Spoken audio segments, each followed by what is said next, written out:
उत्तर प्रदेश की 9 विधानसभा सीटों पर हुए उपचुनाव में बीजेपी गठबंधन 6 सीटों पर आगे है, जबकि समाजवादी पार्टी 3 सीटों पर आगे चल रही है। प्रदेश की 9 सीट मैनपुरी की करहल, अंबेडकर नगर की कटहरी, मुजफ्फरनगर की मीरापुर, अलीगढ़ की खैर, इलाहाबाद की फूलपुर, कानपुर की सीमामऊ, मिर्जापुर की मंझवा, मुरादाबाद की कुंदरकी और गाजियाबाद की सीट पर उपचुनाव हुए हैं।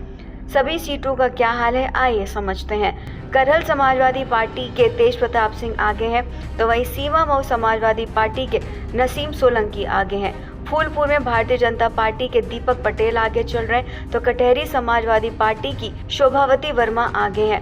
मंझवा में भारतीय जनता पार्टी की शुचिस्मिता मौर्य आगे हैं।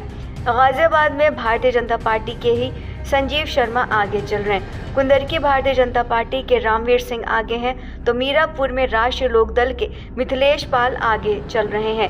खैर में भारतीय जनता पार्टी के सुरेंद्र दिलेर आगे हैं। देश में 14 राज्यों की 48 विधानसभा सीटों और 2 लोकसभा सीटों पर उपचुनाव के साथ ही महाराष्ट्र और झारखंड विधानसभा चुनाव के नतीजे भी आज आने वाले हैं। केरल की वायनाड लोकसभा सीट पर हुए उपचुनाव में कांग्रेस उम्मीदवार प्रियंका गांधी 2 लाख वोट से आगे हैं, तो वहीं चुनाव आयोग की वेबसाइट के अनुसार सीपीआई उम्मीदवार सत्यन मोकेरी करीब 1 लाख वोट के साथ दूसरे स्थान पर और बीजेपी उम्मीदवार नव्या हरिदास 2,57,000 वोटों के साथ तीसरे स्थान पर हैं। महाराष्ट्र और झारखंड विधानसभा चुनाव के साथ 14 राज्यों की 48 विधानसभा और 2 राज्यों की लोकसभा सीट पर हुए उपचुनाव के नतीजे भी आज ही आने वाले हैं। राहुल गांधी के वायनाड सीट छोड़ने के बाद प्रियंका गांधी यहां से उपचुनाव लड़ रही हैं। वायनाड सीट पर इसी साल जून महीने में हुए चुनाव में राहुल गांधी 3,64,000 वोट से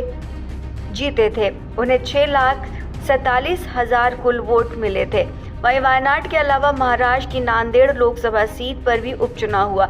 इस सीट पर बीजेपी उम्मीदवार संतूकराव हंबार्डे करीब 2600 वोट के अंतर से पहले स्थान पर हैं। यहां दूसरे स्थान पर कांग्रेस के रविंद्र चौहान वसंतराव हैं।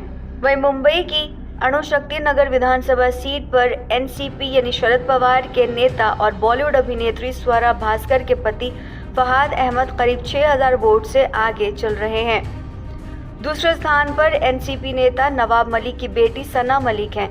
वो एनसीपी यानी अजीत पवार के टिकट पर चुनाव लड़ रही हैं। तीसरे स्थान पर महाराष्ट्र नवनिर्माण सेना के उम्मीदवार आचार्य नवीन विद्याधर हैं और चौथे स्थान पर वंचित बहुजन अघाड़ी के उम्मीदवार सतीश वामन राजगुरु हैं। फहाद अहमद ने जुलाई 2022 में समाजवादी पार्टी का दामन थामा था और पार्टी की यूथ विंग के अध्यक्ष के तौर पर जिम्मेदारी संभाली थी। फिर इसी साल अक्टूबर महीने में फहाद ने समाजवादी पार्टी से इस्तीफा दिया और शरद पवार के एनसीपी में शामिल हो गए। महाराष्ट्र विधानसभा की 288 सीटों पर चुनाव हुआ था। बहुमत का आंकड़ा 145 है। ताज़ा रुझान बताते हैं कि महायुति गठबंधन 218 सीट पर आगे है, जबकि एमवीए गठबंधन 55 सीटों पर आगे चल रही है।